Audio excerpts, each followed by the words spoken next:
नमस्कार। चलिए जरा सोचते हैं, एक ऐसा दौर जब एक पूरा का पूरा समुदाय अपनी जड़ों को, अपनी पहचान को फिर से तलाश रहा था। 19वीं और 20वीं सदी की शुरुआत में सिख समुदाय के लिए ये एक बहुत बड़े बदलाव का समय था। वो अपनी पहचान को फिर से गढ़ रहे थे और आने वाले वक्त की चुनौतियों के लिए खुद को तैयार कर रहे थे। तो आइए इस दिलचस्प सफर को समझते हैं। तो सवाल ये उठता है कि आखिर वो कौन सी ताकतें थीं, वो कौन से आंदोलन थे जिन्होंने सिख धर्म की पूरी दिशा ही बदल दी। ये कहानी सिर्फ सुधार की नहीं है, बल्कि अपनी पहचान को नए सिरे से हासिल करने की है। देखिए, ये जो बदलाव था ना, ये कोई एक झटके में नहीं आया। ये तो लहरों की तरह था, एक के बाद एक। सबसे पहले आई निरंकारी आंदोलन की लहर, फिर नामधारी आंदोलन ने इसे और तेज किया। उसके बाद सिंह सभा ने इसे एक नई सोच दी और आखिर में अकाली आंदोलन ने इसे अपने अंजाम तक पहुंचाया। हर आंदोलन ने पिछले की नींव पर ही अपनी इमारत खड़ी की। तो ठीक है, शुरू करते हैं पहली लहर से। ये जो शुरुआती सुधारक थे ना, इनका मेन फोकस था धार्मिक शुद्धता, मतलब सिख धर्म को उसके असली सरल रूप में वापस लाना, जिसमें कोई बाहरी मिलावट ना हो। और इस बदलाव की जो चिंगारी थी, जो मशाल थी, वो सबसे पहले जलाई निरंकारी आंदोलन ने, और इसके पीछे थे बाबा दयाल दास। ये उस दौर में सुधार की दिशा में एक बहुत ही हिम्मत भरा कदम था। अच्छा, अब इनकी शिक्षाएं क्या थीं? बड़ी सीधी और साफ थीं। सबसे पहले उन्होंने कहा कि ईश्वर निरंकार है, मतलब उसका कोई रूप नहीं है, कोई आकार नहीं है, तो मूर्ति पूजा का तो सवाल ही नहीं उठता। उन्होंने हर तरह के कर्मकांडों को खारिज किया। उनके लिए सबसे ऊपर था गुरु का शब्द, यानी गुरुओं के उपदेश। साथ ही उन्होंने एक सादा जीवन जीने पर जोर दिया और मांस, शराब जैसी चीजों पर रोक लगाई। निरंकारियों के बाद जो अगली लहर आई, वो थी नामधारियों की। इन्हें एक और नाम से भी जाना जाता है, कूका। ये नाम अक्सर एग्जाम्स में भी आता है, तो इसे याद रखना जरूरी है। तो ये जो नामधारी आंदोलन है, इसकी फॉर्मल शुरुआत तो 1857 में बाबा राम सिंह ने की, लेकिन इसकी जड़ें आप कह सकते हैं बालक सिंह के कूका आंदोलन में थीं। और इनका भी मकसद काफी हद तक निरंकारियों जैसा ही था, सिख धर्म की सच्ची भावना को लोगों तक पहुंचाना और उसे हर तरह की मिलावट से आज़ाद करना। चलिए अब आगे बढ़ते हैं दूसरी लहर की तरफ, और ये थी सिंह सभा। देखिए, ये आंदोलन सिर्फ धर्म सुधार तक ही सीमित नहीं था, इसका विजन बहुत बड़ा था।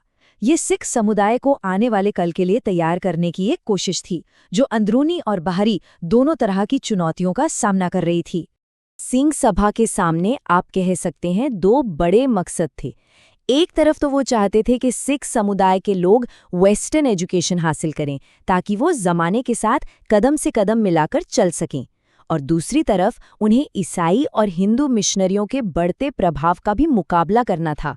और इसका तरीका उन्होंने निकाला अपने इतिहास और ज्ञान को फिर से लोगों तक पहुंचाकर। और यहीं पर सिंह सभा की जो प्रोग्रेसिव सोच है, वो खुलकर सामने आती है। उन्होंने सिर्फ नैतिकता की बातें नहीं की, बल्कि महिलाओं की बराबरी की भी बात की। विधवा पुनर्विवाह को बढ़ावा दिया, दहेज और बाल विवाह जैसी कुरीतियों का खुलकर विरोध किया। और सबसे जरूरी बात, इन विचारों को हकीकत में बदलने के लिए खालसा स्कूल और कॉलेज खोले।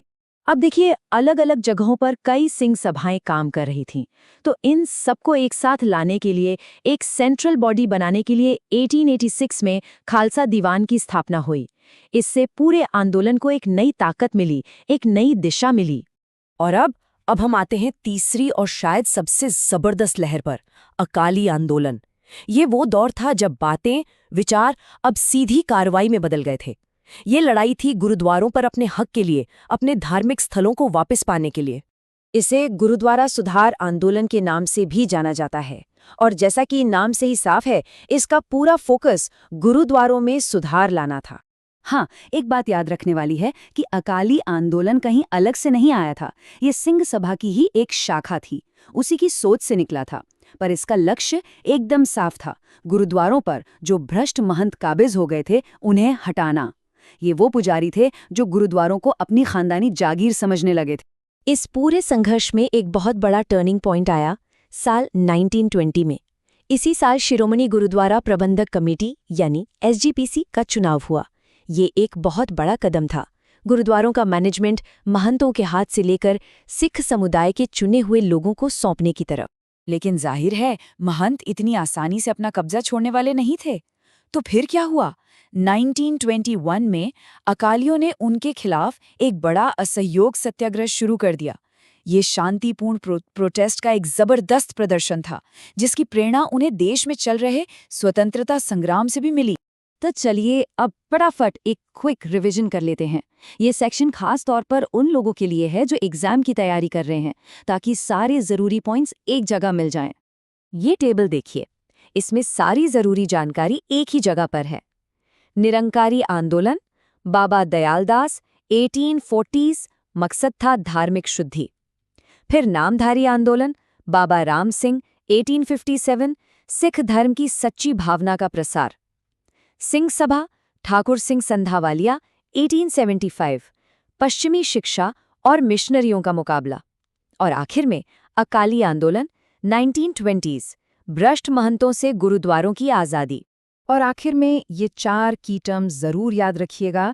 निरंकार यानी फॉर्मलेस गॉड, कूका नामधारियों का दूसरा नाम, महंत वो भ्रष्ट पुजारी, और एसजीपीसी गुरुद्वारों को मैनेज करने वाली कमिटी।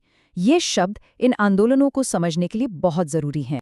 तो हमने देखा कि कैसे धार्मिक शुद्धता से शुरू हुआ एक सफर सामाजिक सुधारों से होता हुआ राजनीतिक शक्ति हासिल करने के संघर्ष तक जा पहुंचा। इन आंदोलनों ने वाकई एक नए दौर के लिए सिख समुदाय की पहचान को एक नया आकार दिया। ये प्रस्तुति आपके लिए लॉजिक लैडर इंस्टीट्यूट की टीम की तरफ से थी, जो सभी प्रतियोगी परीक्षाओं के लिए क्वालिटी स्टडी मटेरियल तैयार करते हैं। अगर आपको ये विश्लेषण पसंद आया हो तो ऐसे और भी कंटेंट के लिए लाइक, शेयर और सब्सक्राइब जरूर करें। और हाँ, अगर कोई सवाल या सुझाव है तो नीचे कमेंट्स में हमें जरूर बताएं। धन्यवाद।